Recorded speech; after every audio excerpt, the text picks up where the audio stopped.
Bom dia, pessoal, tudo bom? Nesse bimestre todo, praticamente, a gente veio falando sobre o romantismo, né?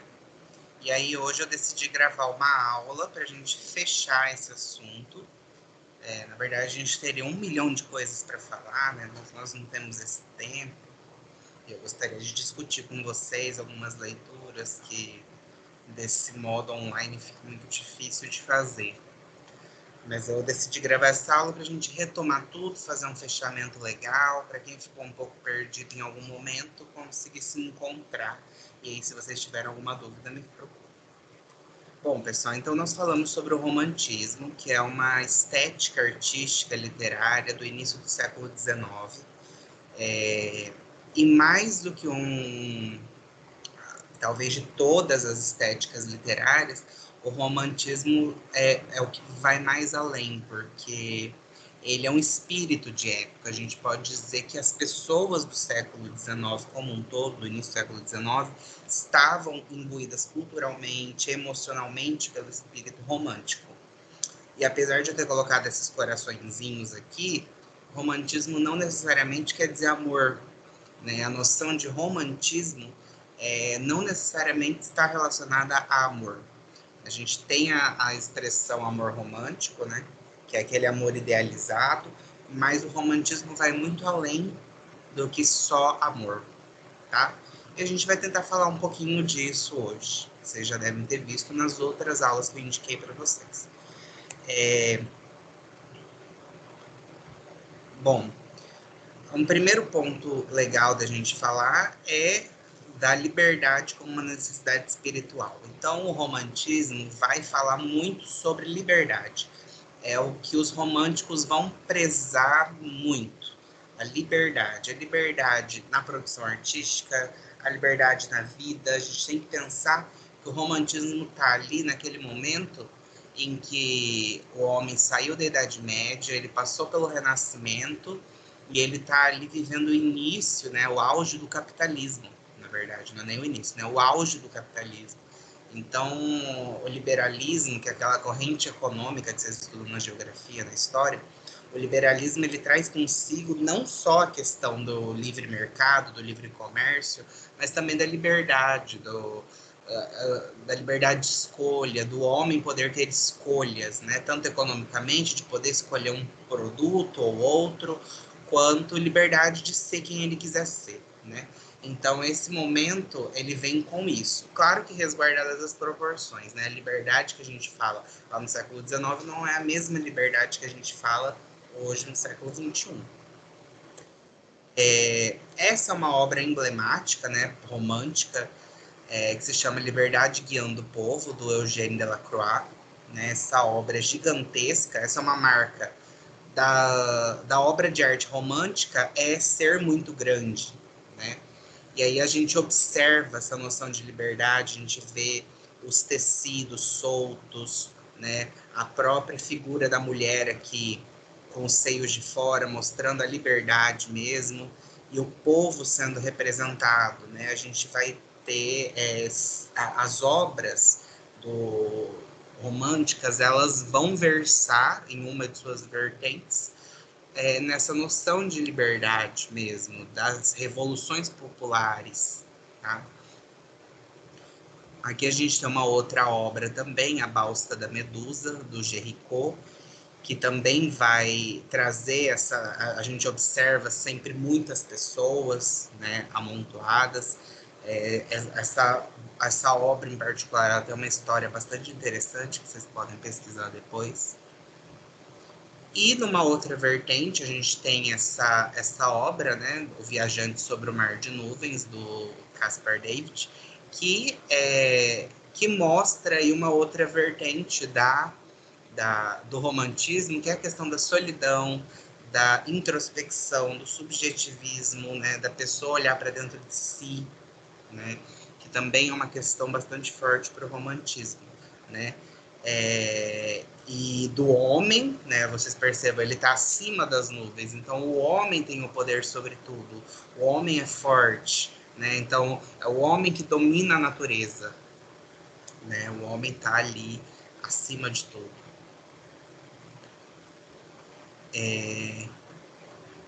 Aí eu trouxe para vocês, esse daqui é o frontispício de uma obra romântica, que é Os Sofrimentos do Jovem Werther. Os Sofrimentos do Jovem Werther, que é uma obra do Goethe, é uma obra extremamente marcante do romantismo, e vai ser vai ser o primeiro best-seller, né, da história moderna, porque todo mundo vai ler essa obra, e vai ser uma obra que vai marcar muitas pessoas, porque nessa obra o personagem principal, ele acaba se matando, né, de amor, ele se apaixona por uma moça e ele não é correspondido, ele acaba se matando. E vai haver na Europa um movimento forte de jovens que se matam, né, após ler esse livro, né? Então vai ser um dos primeiros best-sellers da história da humanidade, da história moderna, né? Aqui a gente tem uma gravura representando essa obra, né, o Werther depois de se matar. Uma outra figura que vai ser bastante emblemática para o romantismo é a figura do vampiro, né? A obra Drácula, né, que foi escrita pelo Bram Stoker, é desse período, todo mundo conhece a história do Conde Drácula, né? Então o romantismo vai trazer a cena ao vampiro, que é essa figura meio humana, meio sobrenatural, né? E que se alimenta do sangue da outra pessoa, ou seja, ele se alimenta de pessoas, né? Então é bastante emblemático a figura do vampiro para o romantismo, e que vai marcar principalmente a segunda geração romântica, que é uma geração que seria o que hoje a gente conheceria como aquele pessoal mais emo, acho que nem existem mais os emos, né? Mas tem toda essa pegada mais subjetiva, né? Do pessoal que se veste de preto, né? E naquela época acontecia muito. Esse daqui é um escritor chamado Oscar Wilde, e acontecia muito. Eles chamavam de dandies, né? O que era o movimento do dandismo? Eram os caras que se vestiam com umas roupas diferentes, usavam lápis de olho, e estavam sempre de preto, e andavam pelas ruas, né? E tal, aquela coisa bem esotérica e tal. Então, o romantismo ele foi um comportamento social, né? Não só na obra de arte, mas na vida real mesmo, né? O que nós temos acontecendo naquele momento? Nós temos a Revolução Industrial, né? Então, a saída do campo para a cidade, as máquinas, tudo isso acontecendo. A noção de liberalismo econômico, né, do Adam Smith, que vai trazer essa noção de que a gente precisa, né? É uma teoria econômica que diz que precisa haver vários produtos diferentes para que as pessoas possam escolher o que elas querem, né? E isso vai ser transplantado para a vida. Então, as pessoas precisam ter o direito de escolher o que elas quiserem fazer, né? A Revolução Francesa, que foi uma revolução muito importante para a história da humanidade, né? Porque as pessoas foi a população tirando o rei do poder. Só que ao mesmo tempo que as pessoas muito eufóricas acharam que a partir daquele momento elas teriam o poder, elas também se frustraram, porque elas perceberam que elas não tiveram o poder. O rei saiu, mas entrou uma outra pessoa que também dominava a todos, né? A gente vai ter o autodesenvolvimento da burguesia, né? O que é a burguesia? A burguesia era, lá na Idade Média, os servos, né, do senhor feudal, que se desenvolveram e agora têm o seu próprio comércio. Então, na Idade Média, eles deixam de ser servos e passam a ter o seu próprio comércio, né? Então, o desenvolvimento da burguesia. As liberdades individuais, né, que a gente já falou.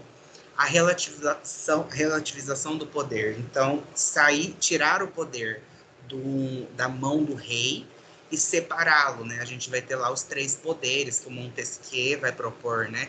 Então, separar o poder em várias partes, para que não haja o poder absoluto, acabando assim o absolutismo, né? Que é só um tendo poder para fazer tudo, né? Isso você estuda em sociologia, em geografia e história, né? Como é a importância de se haver vários poderes. Nós vamos ter a criação das constituições, então os países começam a criar as suas constituições, né, que são leis máximas, né, para que o poder do governante não seja totalitário, né, para que o poder do governante seja, de algum modo, relativizado, para que ele não faça tudo o que ele quiser fazer, né, e se tornando assim um ditador, um tirano.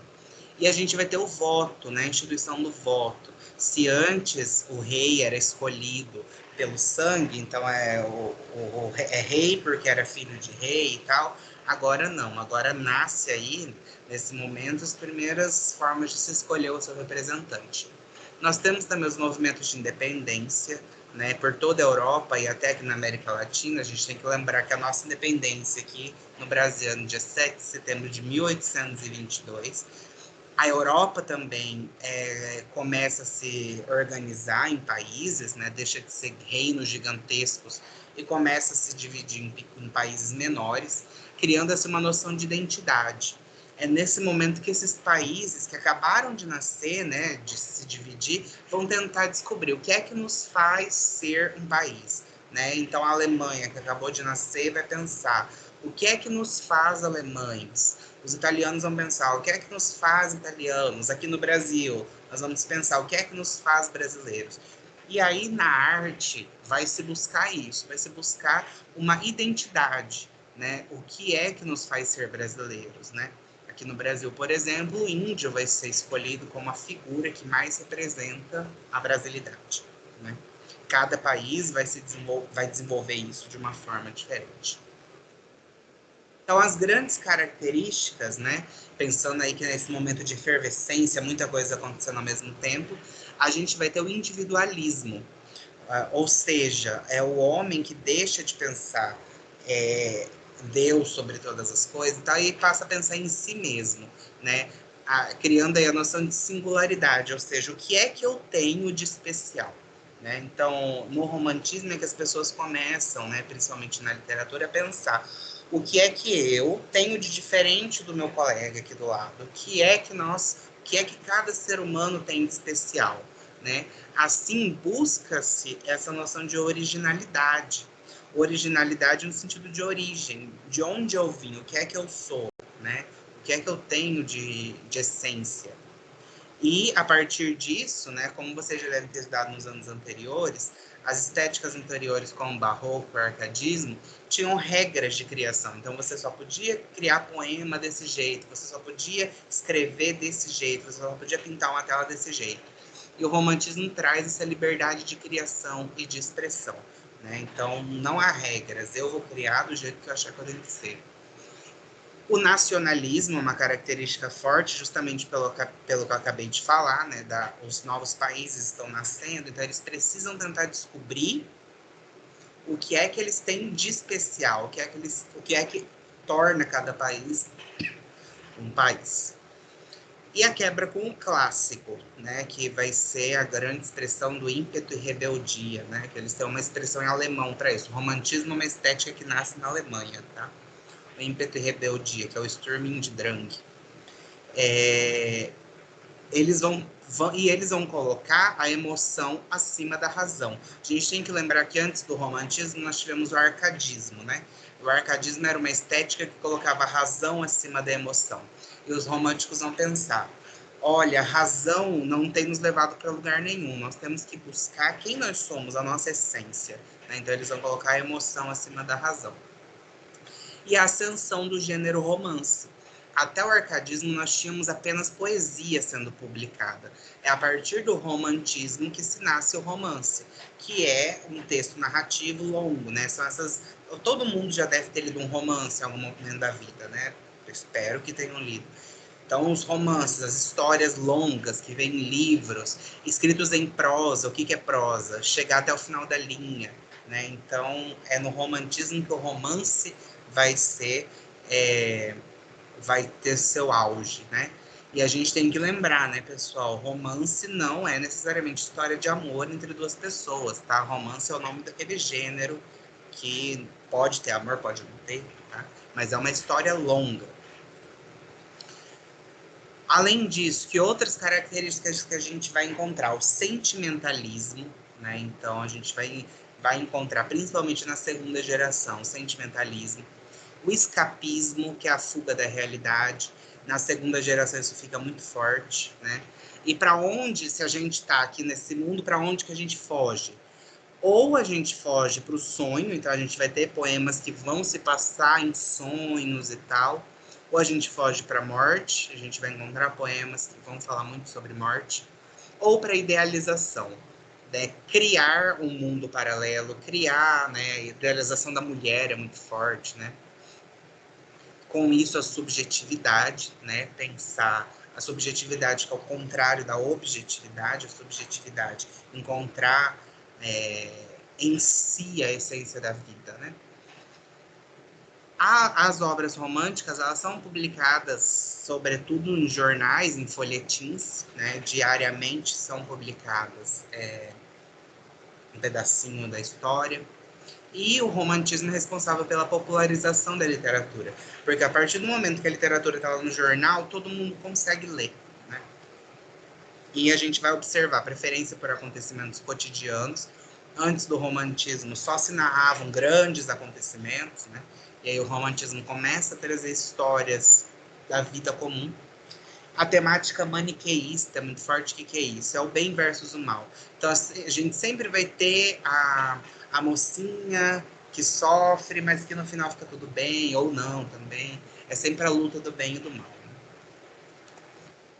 E aí nós temos três grandes gerações na poesia, tá? Não confundam. A poesia romântica se divide em três grandes gerações. A primeira geração vai focar no nacionalismo e no indianismo. Então são poemas, até numa das atividades que eu passei para vocês leram alguns poemas. Então são poemas que vão tratar da nação, da terra, né? Então vão exaltar a terra, né? Exaltar. Aqui no Brasil a gente tem o Gonçalves Dias e o Gonçalves de Magalhães, que são dois poetas que vão tratar muito nessa vertente de exaltar o Brasil, exaltar o índio principalmente nesses poemas, né? É isso que eles vão fazer, exaltar a terra. Na segunda geração, a gente costuma chamar de ultrarromantismo, ou ainda de byronismo, por causa do poeta inglês Lord Byron. O que se chama ultrarromantismo, como o próprio nome diz, porque é extremamente romântico. Então a gente vai ter aquele sofrimento da vida, tudo é sofrido. Eu sofro por amor, eu sofro porque eu não tenho ninguém, eu sofro porque eu quero sofrer.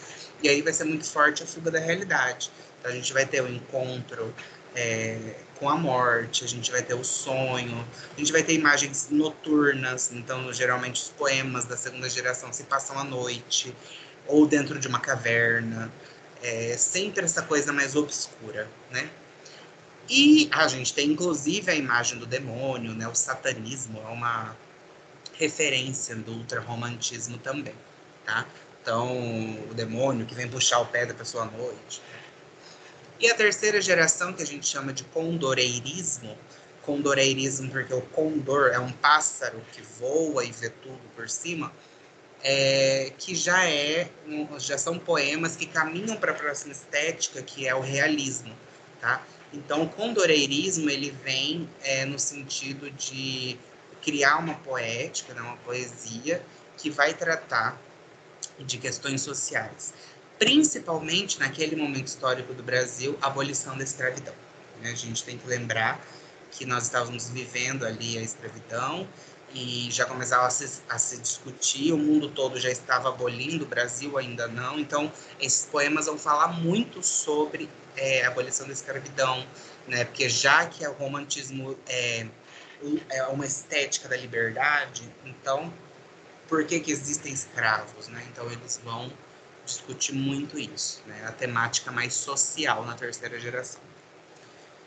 Aqui nós temos os poetas mais marcantes de cada geração. Gonçalves Dias, que é um poeta muito marcante para a primeira geração. O Álvares de Azevedo, um poeta marcante para a segunda geração, morreu com 21 anos de idade, muito jovenzinho. e o Castro Alves, que é um poeta muito marcante para a terceira geração. Tá? Os romances, as narrativas longas, a gente tem 4 tipos, tá? Que não tem uma ordem cronológica.